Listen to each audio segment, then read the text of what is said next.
नवा भिडियो को देखो आज आम पढ़ा एमडीसी ओडियार जोटा यूनिट 2 अभिज्ञान शाकुंतलम देखो जो मैंने एमडीसी ओडिया ने बहुत आर्ट्स एवं साइंस बहुत पढ़ा देखो यूनिट 2 आमर फास्ट यूनिट आमर जोटा तुलनात्मक साहित्य आम शेष शेष जाए देखो एवं आम सेकेंड यूनिट आम पढ़ा अभिज्ञान शाकुंतलम। तो लेखक होती कालिदास देखो देखो ता पूर्व आपण मानक मु अभिज्ञान शाकुंतलम जोटा कि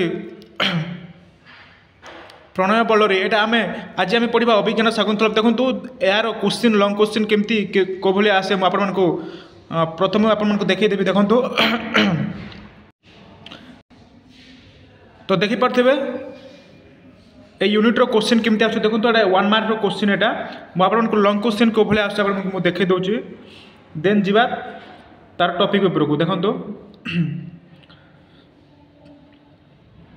तो आप ये देखिपे तार लंग क्वेश्चन कौ भाई आस देखो अभिज्ञान शाकुंतलम एवं प्रणय बल्लरी मध्य एक तुलनात्मक विचार कर देन मूल नाटक काव्यर नायक दुष्मंत चरित्र तुलनात्मक विचार कर देन देखो कालिदास एवं गंगाधर मेहर दृष्टि नायिका शकुंतला एक मोहन्य चरित्र तुलनात्मक विभाग कर देन अभिज्ञान शाकुंतलम एवं प्रणय बल्लरी मध्य साम्य वैषम्य आलोचना कर देन अनुवाद तुलनात्मक अध्ययन एवं प्रमुख उपादान मूल नाटक काव्य को नहीं विचार कर देन सादृश्य तुलनात्मक अध्ययन एक प्रमुख उपादान मूल नाटक काव्य को नहीं विचार कर विभिन्न साहित्य एक निरूपण तुलनात्मक विचार मुख्य प्रसंग मूल नाटक और काव्य आधारित विश्लेषण कर देखो आम जापारे जे कौ भाया माने क्वेश्चन आस लंग क्वेश्चन अभिज्ञान शाकुंतलम प्रणय बल्लरी तो ये जापारे आपण मैंने आशा कर देखो एवं आम तार टॉपिक उपर को जा देखो वीडियो को लास्ट देखो जो चैनल को नुआ चैनल को सब्सक्राइब कर रखु जहाँफल आम प्रत्येक नुआ वीडियो आनिबा तार क्वेश्चन आंसर आम डिस्कसन करवा। तो चलते जीवा तो देखो अभिज्ञान शाकुंतलम प्रथमे आम कालिदास बा लेखक तार जीवनी विषय पढ़ा तार लेखक परिचय मुझे आपण पढ़ेबी तार जीवन आड़ को मुझे पढ़े दूसरी देखो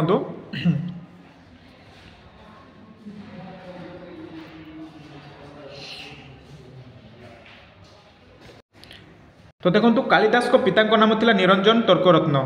तो मन रखु तार शॉर्ट क्वेश्चन आसे से ब्राह्मण थिले कालिदास कालिदास शैशव काल अतिशय दुष्ट थिले लेखापढ़ा प्रति तांकर लेखापढ़ा प्रति तांकर अणुमात्र श्रद्धा और अनुराग नथिला।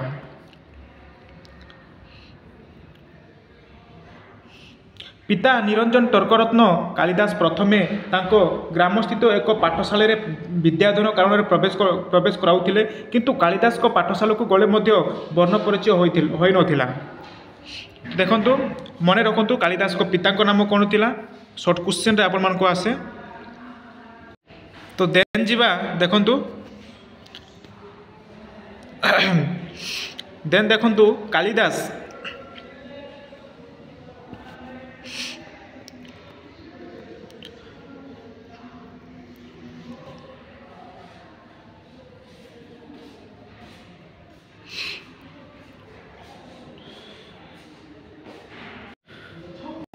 देखो कालिदास को पिता योजना व्यवसाय थिला रोजगार एकमात्र पंथा। तो तेणु जहाँ कि योजना मान कार्य मिले ताहा ही परिवार प्रति प्रतिपोषण एकमात्र उपाय थिला। कालिदास को 15 वर्ष बयस होता बेले तांकर पिता इहोलिला स्मरण करथिले सेते बेले को तांकर उपन्यायाधीन कौन संसार कर्म होई नथिला।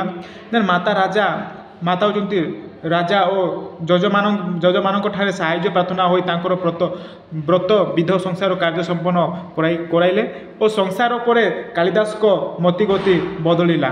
से जड़े बलिष्ठ पुष्टपुष्ट व्यक्ति थिले। तो ग्राम रे कौन स्थान में दुष्ट गोष्ठी मध्य कलिकतराल हेले मझिरे पशि समाधान करथिले। देन दुखरे किए जंत्रणा पाउथिले ताकू साहाय्य करथिले। एपरी परकारी रे कार्य देखि पूर्वर ग्राम लोकंकर घृणा भाव क्रमशः दूरे जाउथिला। तो समस्तंकर प्रिय पात्र होइथिले किंतु पितांको अंते परिवारर अंत चिंता तांको बेसी चिंता करबा को पड़नथिला पड़ीथिला। अवश्य कालिदास परोपकार करबा द्वारा निजे किछि अन्न पाई पारिथिले। घरे माँ और सान भाई क्षुधारे रोथिले। देन थरे माँ कालिदास को ऊपर विरक्त होई कहिले तू तू तो अन्यर उपकार करी निजर पेट पोषुचु आमे किपरि बंचिबु मांकर एकथा बदक कालिदास को बहु कष्ट देथिला। देखो कालिदास कालिदास को पिता पंडित थिले। तो कालिदास विचार कले मु जदि राजा सभारे पंडित मानक सहित तर्क करी परास्त करी तेबे राजा मते पुरस्कार रूप बहु उपदौकन धनरत्न देवे यहाँ आनी परिवार पोषिबार किसी बाधा हेब ना। देखो कौन करेंगे निजे तो ज्ञान बुद्धि शून्य एक उपाय चिंता करी कृषि क्षेत्र गुड़िक नड़ा कटा हो पड़ा देखी एक पदचरण नड़ा गुड़िए बाम पाखरे काढ़ी रखिले। तो ही किसी दूर जाई गोटे श्मशान रे पहुँची एक खट बस्त्र पड़ीथिबार देखी अन्य चदर रे गुड़ाई रखी हस्तरे धरिले। देखु हस्तरे धरिले तापरे कल्पना कले कि मते पंडित माने पचारिबे। देखु तापरे कल्पना कले कि मते पंडित माने पचारिबे कखन कि मु कहिबी नड़ाई पुराण पुणी पचारिबे हस्ते किंग मु कहिबी खंडदंड पुराण। ए नुआ नाम शुणी पंडित मैंने मत उभय आउ कि पचारे ना मु निश्चय सेठारे बड़ पंडित बोलाइबी मते तेबे मोर तो किछि पचारिबार दरकार हेबो। मु कौन पचारिबी मु तो संस्कृत भाषार अज्ञ मु तेबे कौन पचारिबी। यह भाली भाली कालिदास पथ अनुसरण कर चलु था। जाऊ पथरे देखिले गोटे मृत गोरर मुंड शुष्क हो केवल अस्थि आकार पड़ी ताहार आखि क्रोटर भितर गोटे पक्षी बसा कर पुनश्च केते दूर जाइए देखिले गोटे नाल पानी बही जाउछि ओ से पानी रे मनीष शोइछि। मनीष पिठी ऊपर धीरे धीरे पानी बही जाउछि। पानी भितर को एक चिलो चांप दे मनीष घेनी आकाश मार्ग में उड़ी उड़ी चलीगला। यहीपरि विभिन्न दृश्य देखी मने मने चिंता कले ए समस्त दृश्य पंडित माने तो देखी ना। तेणु यही उपरे प्रश्न पचार तेणु मने मने कालिदास समस्त सदृश्य एक काल्पनिक पद रचना कले। से पद्यटी राजसभा पठन कर सभारे उपस्थित पंडित मानक परास्त कले। किंतु माँ यह जाना ठक बोली मने मने चिंता कले। एमती किछि ठकामा कार्य परिवार प्रतिपोषण कर लगिले। यह बेसी दिन हो पारा ना। तो देखो तार जीवनी विषय आपण मैंने पढ़ी ने। देखो मुझे पढ़ी दूसरी आपण मैंने शुणी चलतु और यार नोट डाउन केमती करेंगे मुझे आपण मानक कहीदेवी। तो आपण मानक कनसेप्ट ही क्लीयर करने पड़े। प्रथमे देखु देन देखु तेने देखो दिने घरे काठ नथिला कि काठ किणवा को अर्थ नथिला। तेणु मातांकर आदेशर कालिदास काठ बण को गले। तेणु गोटे वृक्षरे आरोहण करी शुष्क काठ उपरे बसी तार मूल भाग को छेदन करने को लगिले। ए समय गौड़ देशर राजा माणिकेश्वरी कन्या रत्नावती बह बर खोजा चली। तेन कन्या प्रतिज्ञा करथिले जे तांको उद्याबुद्धि परास्त करेंगे से तांको बर रूपे स्वीकार करेंगे। तो कन्याटीर अहंकार राजकन्यार परिषद को अपमानित। तो देखो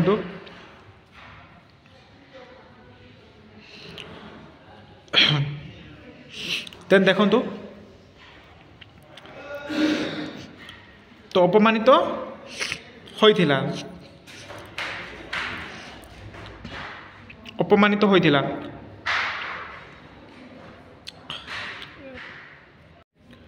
तो देखु यार तार जीवनी विषय में आपण पढ़ी माने बहुत टाइम हो। देखो तो आपण मानक मु टेलीग्राम रे मु चैनल माने लिंक दे देबी डिस्क्रिप्शन रे आपण टेलीग्राम रे माने जॉइन हो जातु जहाँ फल मु यार पीडीएफ मु आपन छाड़ी देबी।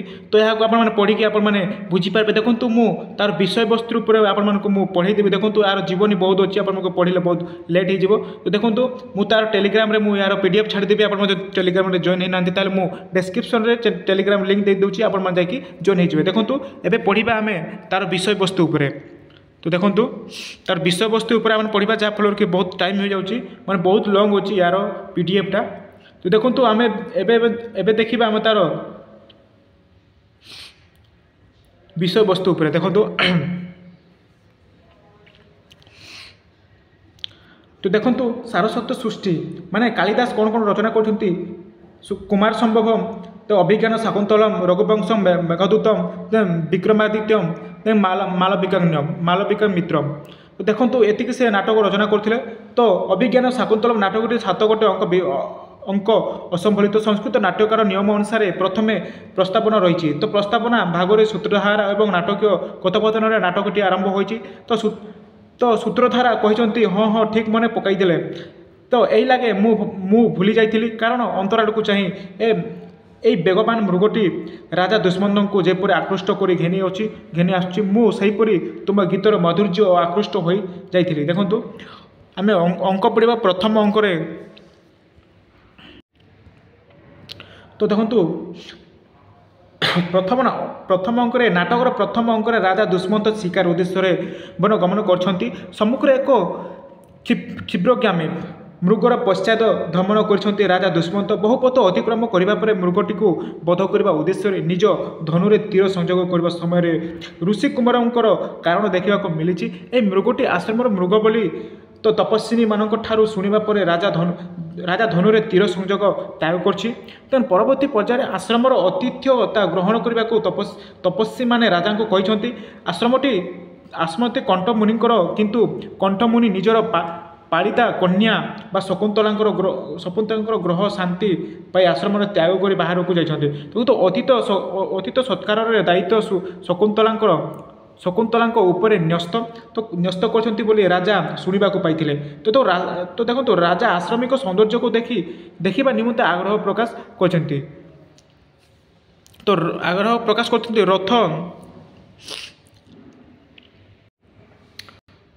रथ जाई आश्रम निकट में पहुंची। तो राजा निजर राजकीय आभूषण त्याग कर आश्रम परिसर को प्रवेश करछन्ति।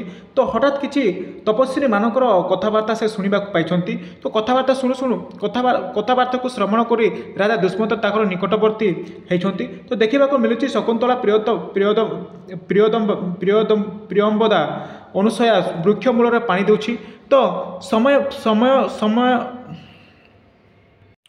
तो देखो समवयस्क मुनि काव्य माने हास परिहास कथा होती। तो शकुंतला सौंदर्य राजा दुष्मंत अभियुक्त होती। तो मने मने तांको उपलब्ध करिछि। परवर्ती पर्यायर शकुंतला को जन्म वृत्तांत राजा दुष्मंत सखी और प्रियंबदा एवं अनुसया शुणी। तो शकुंतला प्रकृत पिता होती विश्वामित्र। देखो मन रखु छोट क्वेश्चन विश्वामित्र एकदा गौतम नदी तीर में तपस्या करते। तो तपस्या देवता माने मन में भय जात है से तपस्या भांगा निमंते मेनका ओ नामर जड़े अप्सरी को पठाइले। तापर मधुर बसंत काल मेनका उन्मादक रूप देखी ऋषिंकर तप भंग स्वरूप मेनका और विश्वामित्र औरसरु शकुंतला जन्म नहीं। तो देखु तो क्रोधान्वित हो ऋषि विश्वामित्र शकुंतला ऋषि कंठ ऋषि आश्रम छाड़ी देते। तो शकुंतला जन्म वृत्तांत शुणा पर राजा मुनि कुमारी वृक्ष मूल जल देवार श्रमर दक्षिण स्वरूप निज अंगुली को मुदुटी काढ़ी शकुंतला को देते। देन परवर्ती पर्यायर आश्रम एक हस्ती उपद्रव देखा मिली। यह अध्ययन कर राजा दुष्मंत। यही समय राजा दुष्मंत मन में शकुंतला को सौंदर्य और मोहिनी माया स्वरूप देखा मिली। यही अंक राजा दुष्मंत तपस्विनी प्रियंबदा अनुसया और शकुंतला चरित्र को देखा मिली। विशेषकर राजा दुष्मंत और शकुंतला परस्पर भल पाइबार सूचना प्रथम अंक उल्लेख कर। तो देखो आप बुझीपारे यार माने आपण मैंने देखो प्रथमे जानिबा देन देखो द्वितीय अंक राजा दुष्मंत शकुंतला सौंदर्य और रूपरेखा को मन पकाई भाली होती। तो देखो विदूषक चरित्र को ए समस्त घटना रही। तो विदूषक चरित्रटी हूँ हास्यरसर सृष्टिकार। तो परवर्ती पर्यायर किसी तपस्वी आसी तपस्या बाधा सृष्टि करथिबा असुर मान को विनाश करने को दुष्मंत को कहते। यह श्रवण मात्रे विदूषक पुनर्बार राजा को थटा परिहास करछन्ति। तो राजा दुष्मंत धनु टंकार आसुरिक शक्ति और क्षय प्राप्त होइछि। तो देखंतु ଯଦି ଆପଣମାନଙ୍କୁ ବୁଝିପାରୁନାହାନ୍ତି ତାହେଲେ कमेंट कर कहतु मु यार नोट्स डाउन आपको नहीं आसबे देखो यार बहुत लंग अच्छी आप खाली कनसेप्ट क्लीयर हो जातु जहाँफल बहुत हेल्पफुल हो पार। तो देखो तृतीय अंक राजा दुष्यंत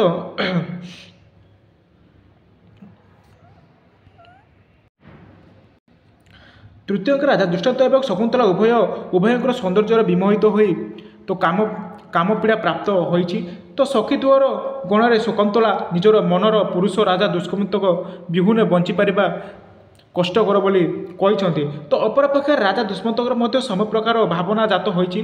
देन सखी दुआर मध्य शकुंतलांकर वार्तालाप शुणा राजा दुष्यंत परवर्ती पर्यायर शकुंतला निज हृदयर कथा को एक पद्मपत्र रे निजर नख को लेखनी परी पत्रटीए राजांकर हस्तरे लेखिछन्ति। तो पत्रटीर ओडिया रूपांतर होउछि हे निष्ठुर न जाने मो हृदय तुम पाई मनर मोर निशी दिवस अस्थिर। तो देखंतु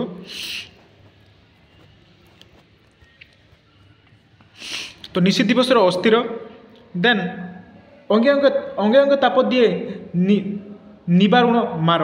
तेणु यही समय राजा एम निकट में पहुँची तो निजर व्याकुलता मध्य प्रकाश करछन्ति। परवर्ती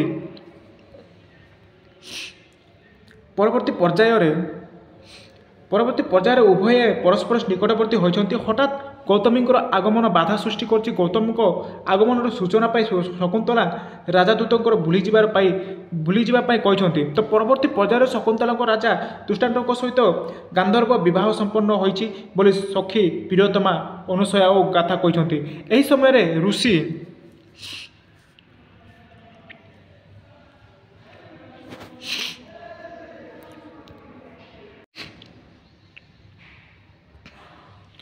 तो यही समय ऋषि दुर्वासा आश्रम को आसछन्ति किंतु शकुंतला अतीत सत्कार न पाई क्रोध होई अभिशाप देछन्ति। अभिशापर ओडिया रूपांतर एहीपरि आ दुष्ट अतिथि अपमान कलु मु तपस्या आसी उपस्थित तू बसी कौन भाविबार लागिछु।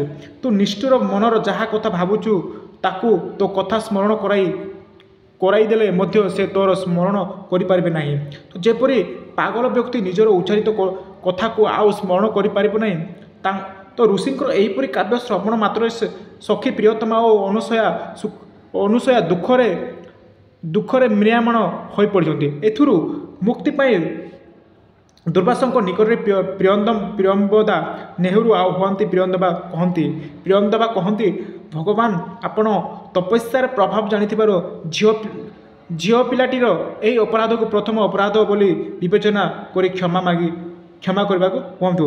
तो तापर से कहले मोर कथा अन्यान्य होबार नुहे किंतु श्रुति चिन्ह स्वरूप कौन से आचरण देखाई देले साप दूर हेबो।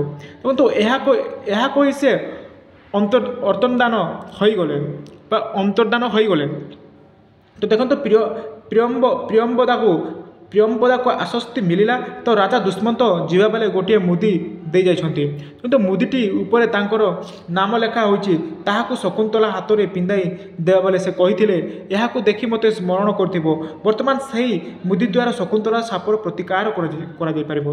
तो परवर्ती पर्यायर कंठमुनि प्रभास तीर्थरू फेरी आसछन्ति। तो शकुंतला कार्यकलाप संपर्क में शून्यवाणी होइछि। ए संपर्क में प्रियंदबा सखी अनुसया को कहिछन्ति। प्रियंदबा से जेतेबेले यज्ञशाला रे प्रवेश कले सेतेबेले छंदबंध एक शून्यवाणी शुभिला। तो आहे मुनिवर जथा बैशानर तो समीरे थाए गुप्पेद। तो दुष्यंतर तेज तुम श्रोता धरिच जगत हित। तो देखंतु देन हम पढ़ा देखो यही शून्यवाणी शुणा पर कंठमुनि शकुंतला को राजा दुष्यंत को निकट को पठेबा निमंते स्थिर करछन्ति। तो सखी मैंने प्रथम शकुंतला को वेशभूषा द्वारा सज्जित करछन्ति। तो मुनि आश्रम में वेशभूषा अलंकृत मिलवा कंठकर किंतु कंठमुनि प्रभाव से वृक्ष मैंने विभिन्न अलंकार मान प्रदान करछन्ति। ए संपर्क में जड़े तपस्विनी गौतम को कहछन्ति।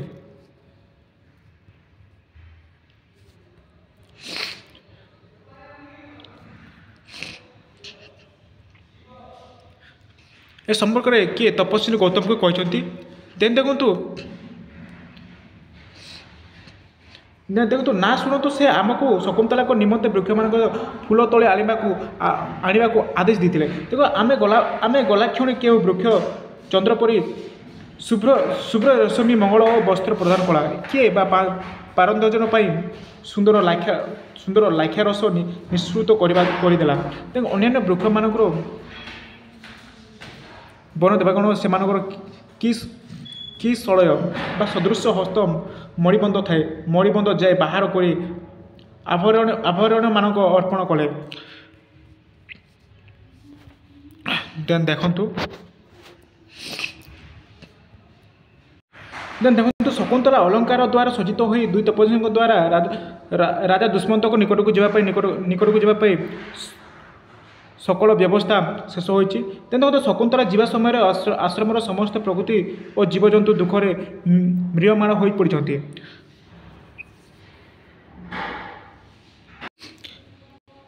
ଯିବା ସମୟରେ କଣ୍ଠ ସାଂସାରିତ ଜୀବନ କିପରି କଟାଇବାକୁ ହୁଏ ସେ ସମ୍ପର୍କରେ ଶକୁନ୍ତଳାଙ୍କୁ କହିଛନ୍ତି। ଏହାର ଓଡ଼ିଆ ରୂପାନ୍ତର ହେଉଛନ୍ତି ବଶ୍ୟ ଏଠାରୁ ସ୍ୱାମୀ ଗୃହକୁ ଯାଇ ତ ଗୁରୁଜନମାନଙ୍କୁ ସେବା କରିବାକୁ ପତ୍ନୀମାନଙ୍କ ସହିତ ପ୍ରିୟ ସଖୀ ଭଳି ବ୍ୟବହାର କରିବାକୁ ସ୍ୱାମୀ ଅବହେଳା କଲେ ମଧ୍ୟ ତୁ କରିବାକୁ ପ୍ରଦୂଷଣ ଆଚରଣ କରିବୁ ନାହିଁ। ପରିକଳ୍ପନାଙ୍କ ପ୍ରତି ଦାକ୍ଷିଣ୍ୟ ଉଦାର ଆଚରଣ କରିବି। ନିଜର ସୌଭାଗ୍ୟରେ ଗର୍ବିତ ହେତୁ ନାହିଁ ଏଭଳି ଆଚରଣ କରି ଯୁବତୀମାନେ ଗୃହିଣୀ ପଦବାଜ୍ୟ ହୁଅନ୍ତି। ଯେଉଁମାନେ ଏହାର ବିପରୀତ ପରେ ଯାଆନ୍ତି ସେମାନଙ୍କର ଗୃହର ବାଧ୍ୟାର ସ୍ୱରୂପ। ଦେଖନ୍ତୁ ତ କଣ୍ଠମୁନିଙ୍କ ଶକୁନ୍ତଳାଙ୍କ ପ୍ରତି ଏଣି ବାଣୀ ପ୍ରଦାନ ପରେ ପ୍ରକ୍ଷିଦ୍ର ପ୍ରିୟମ୍ବଦା ଓ ଅନୁସୟା ରାଜା କିପରି ଚିହ୍ନାଇ ପାରିବେ ତ ସେ ସମ୍ପର୍କ କହିଛନ୍ତି। ସଖୀ ସେ ରାଜା ତୋତେ ଚିହ୍ନାଇବାରେ ଯଦି ବିଳମ୍ବ କରିବେ ତେବେ ତାଙ୍କର ଏଇ ନାମାଙ୍କିତ ମୁଦିଟି ଦେଖାଇବୁ। ତେଣୁ ଦେଖନ୍ତୁ ମୁନିକଣ୍ଠ ସଖୀଦୁହ ଆଶ୍ରମବାସୀଙ୍କ ଶୋକବଳ ଭାବଧରଣରେ ଶକୁନ୍ତଳାକୁ ବିଦାୟ ଦେଇଛନ୍ତି। ତ ଏହି ସମସ୍ତ ଘଟଣାକୁ ନେଇ ଚତୁର୍ଥ ଅଙ୍କରେ ପରିସମାପ୍ତି ଘଟିଛି। ଦେଖନ୍ତୁ ରାଜା ଦୁଷ୍ମନ୍ତଙ୍କର ରାଜସଭାରୁ ନାଟକରେ ପଞ୍ଚମ ଅଙ୍କର ଆରମ୍ଭ ହୋଇଛି। ତେଣୁ ରାଜା ନିଜ ରାଜସଭାରେ ସଙ୍ଗୀତ ଓ ଶିଳ୍ପଙ୍କ ଦ୍ୱାରା ସଙ୍ଗୀତ ଶ୍ରବଣରେ ନିଜକୁ ନିବୃତ୍ତ କରିଛନ୍ତି। ତେଣୁ ପରବର୍ତ୍ତୀ ପର୍ଯ୍ୟାୟରେ ସ୍ତୁତିକାରୀ ରାଜାଙ୍କୁ ପ୍ରଶଂସା କରିବା ଅବକାଶରେ ରାଜକୀୟ କର୍ତ୍ତବ୍ୟ ସମ୍ପର୍କରେ ଉପସ୍ଥାପନ କରିବାକୁ ଯାଇଛନ୍ତି। ତ ଦେଖନ୍ତୁ ପ୍ରଥମ ସ୍ତୁତି ପାଠରେ ଆପଣ ଦେଖିପାରୁଥିବେ ଏଠି କ'ଣ ଅଛି। ତ ଦେଖନ୍ତୁ ଆହେ ନରପତି ନିଜ ସୁଖ ଦେଜି ତ ସାଧୁତ ସଂସାର କର୍ମ ପ୍ରଜାଜନ ହିତ ଦୂର କରିନେବା ରାଜାଙ୍କର ପରଧର୍ମ। ଦାରୁଣ ନିଦାଘେ ପାଦବ ମସ୍ତକେ ତ ସହଇ ତାପ ପ୍ରମୁଖ ତ ମାତର ଶୀତଳ ଛାୟାଦାନ କରି ଦୁଃଖ ହରେ ପତି କର। ଦ୍ୱିତୀୟ ସ୍ତୁତି ପାଠକରେ କ'ଣ ଲେଖା ହେଇଛି ଦେଖନ୍ତୁ। ଦେଖନ୍ତୁ ପରବର୍ତ୍ତୀ ସମୟରେ କଞ୍ଚୁକୀ ତପସ୍ୱିନୀ ଦୁହ ଗୌତମୀ ଏବଂ ଶକୁନ୍ତଳା ଆଗମନର ବାର୍ତ୍ତା ରାଜା ଦୁଷ୍ମନ୍ତଙ୍କୁ ଜଣାଇଛନ୍ତି। ତେଣୁ କଣ୍ଠମୁନିଙ୍କର ଆଶ୍ରମରୁ ଆସିଥିବା ସନ୍ନ୍ୟାସୀମାନଙ୍କର ଆଦର ସହ ସମ୍ମାନ ଜଣାଇ ପଛଟିକି ଆଣିବାକୁ ରାଜା ପଚାରିକମାନଙ୍କୁ ଆଦେଶ ଦେଇଛନ୍ତି। ତେଣୁ ତପସ୍ୱୀଙ୍କ ସାଙ୍ଗର୍ବ ସର୍ବଦପଦ ଗୌତମ ଏବଂ ଶକୁନ୍ତଳା ଆସି ରାଜାଙ୍କର ନିକଟବର୍ତ୍ତୀ ଉପସ୍ଥିତ ହୋଇଛନ୍ତି। ରାଜାଙ୍କର ଆଦେଶ କ୍ରମେ ଶିଷ୍ୟଦ୍ୱୟର ମୁନି ଦେଇଥିବା ପତ୍ରଟିକୁ ପାଠ କରୁଛନ୍ତି। ପତ୍ରଟିର ଓଡ଼ିଆ ରୂପାନ୍ତର ହେଉଛନ୍ତି। ଦେଖନ୍ତୁ ସାରଙ୍ଗ କହିଛନ୍ତି ପରସ୍ପର ସମ୍ମତିକ୍ରମେ ଆପଣ ଯେ ମୋର କନ୍ୟାକୁ ବିବାହ କରିଛନ୍ତି ତାହା ମୁଁ ପ୍ରୀତି ମନରେ ଅନୁମୋଦନ କରୁଛି। କାରଣ ଆପଣ ଯୋଗ୍ୟ ବ୍ୟକ୍ତିମାନଙ୍କ ମଧ୍ୟରେ ଯୋଗ୍ୟତମ ଏବଂ ଶକୁନ୍ତଳା ମୂର୍ତ୍ତମତୀ ସତକ୍ରିୟା ଓ ସମାନ ଗୁଣର ବରବଧୂଙ୍କୁ ମିଳିତ କରାଇ ବିଧାତା ଚିରଦିନ ପାଇଁ ନିନ୍ଦାରୁ ମୁକ୍ତି ପାଇଛନ୍ତି। ତେଣୁ ଆପଣ ବର୍ତ୍ତମାନ ସହଧର୍ମୀ ଆଚରଣ ନିମନ୍ତେ ଆପଣଙ୍କର ଆନ୍ତଃସତ୍ତା ଓ ଧର୍ମପତ୍ନୀକୁ ଗ୍ରହଣ କରନ୍ତୁ। ତେଣୁ ଏହାପରେ ସାରଙ୍ଗ ବିବାହିତ ନାରୀ ସମ୍ପର୍କରେ ସୁନିଶ୍ଚିତ ମତାମତ ଦେଇଛନ୍ତି। ସେ କହିଛନ୍ତି ବିବାହିତ ସ୍ତ୍ରୀ ଯେତେ ସତୀ ହେଉନା କାହିଁକି ସେ ଯଦି ପିତୃ ଗୃହରେ ରହେ ତେବେ ଲୋକ ତାଙ୍କୁ ସନ୍ଦେହ ଦୃଷ୍ଟିରେ ଦେଖନ୍ତି। ତେଣୁ ସ୍ତ୍ରୀ ସ୍ୱାମୀର ପ୍ରିୟ ହେଉ ବା ଅପ୍ରିୟ ହେଉ ସେ ସ୍ୱାମୀ ଗୃହରେ ରହୁ ଏହା ତାହାର ଆତ୍ମୀୟମାନେ ଚାହାନ୍ତି।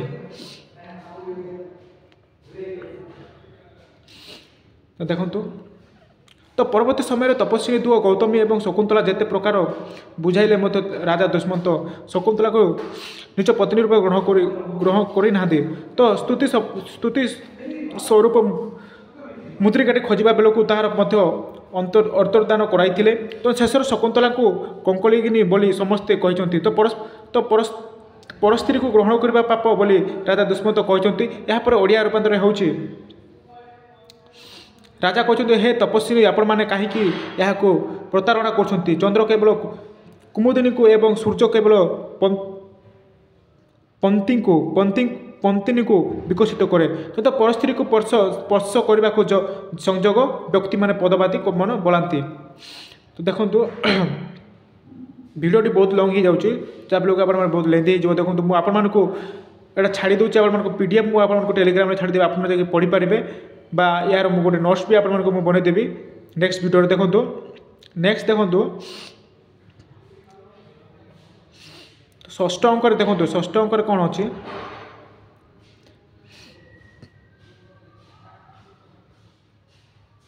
देखो षष्ठ अंक षष्ठ अंक राजा दुष्मंत विवाह भाव नाट्यकर कालिदास उपस्थापन कर तो केउठारु मुदिटी पाइबा पर पूर्व स्मृति फेरी आसी तो शकुंतला जे प्राणयी एवं गर्भरे बढ़ुवा संतानटी तांकर पुत्र एक कथा भावी निजको से धिक्कार कर तो शकुंतला को जेपरि अपमान दे विदाय कर से समस्त को पुनर्बार स्तुतिपट को आनी दुखरे म्रियपाण होइछन्ति तो राजा दुष्मंत यही पर्यायर अन्य एक चरित्र को देखा मिली था से होउछन्ति अपसरी बा सानुमती थिले शकुंतला शकुंतला माता मेनका अपसरींकर सखी से पृथ्वीर पृष्ठ को आसी शकुंतला को निच्छेदर कहानी को देखी तो प्रथमतः से तिरस्कृण और विद्यमान निजको परवर्ती करी राजा नरन को जाई राजनर को जाई राजा दुष्मंतर विवाह चिंतन को पाखरु देखी तो एमिति कि बसंत ऋतुर आगमन में राजा नगर में बसंत महोत्सव होगा कथा किंतु राजा दुष्मंत विच्छेदकालीन दुख जो यही उत्सव बंद होइछि किंतु राजा दुष्मंत मुद्रिकाटी को पाइबा पर वीर हानरे दग्धीभूत होइछन्ति तो निज मनर भावना को विदुषल को कहते तो शेष में चित्रपटरे दूलीभूत हो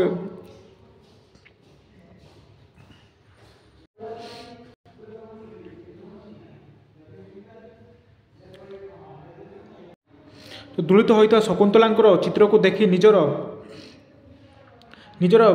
वीर हानु चिंता को सम्मित करने को प्रयास किंतु क्रमश अधिकारगत होगा लगी तो पागल प्राय शकुंतलांकर विच्छेदर राजा दुष्मंत तो षष्ठ अंक शेष पर्यायर इंद्रंकर सारथी तो मातिली को देखा मिली तो आसबार कारण थिला तो कालनेमी वंशर सम्भूत दुर्जय नामक असुर गणकर अत्याचार देवपुरुष को रक्षा करने पर राजा मातुली रथरे उपदेश पूर्वक असुर को पराजय कर तो सप्तम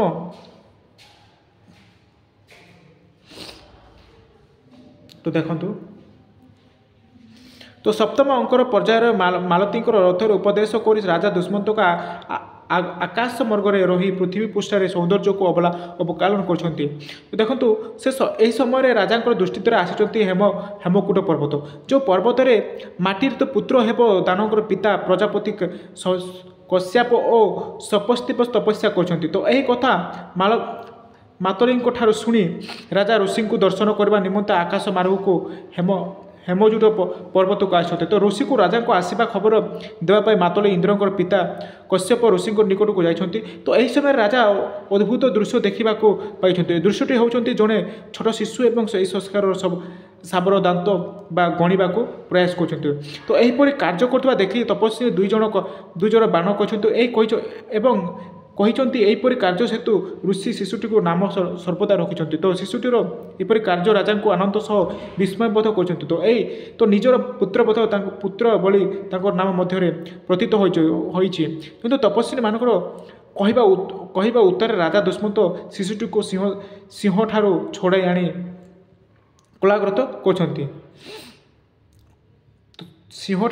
କଳାଗ୍ରତ କରୁଛନ୍ତି। ତ ଶିଶୁଟିର ପରିଚୟ ସମ୍ପର୍କରେ ରାଜା ତପସ୍ୱୀ ବା କନ୍ୟାଦ୍ୱୟକୁ ପଚାରିଛନ୍ତି। ତ ପରବର୍ତ୍ତୀ ସମୟରେ ଶିଶୁଠାରୁ ମାତା ଶକୁନ୍ତଳାଙ୍କ ନାମ ଶୁଣିବାକୁ ପାଇ ନିଜର ହୃଦୟର ସୃଷ୍ଟି ହେବା ସନ୍ଦେହ କ୍ରମଶଃ ଦୂରେଇ ହେବାର ଲାଗିଛି। ତ ଦେଖନ୍ତୁ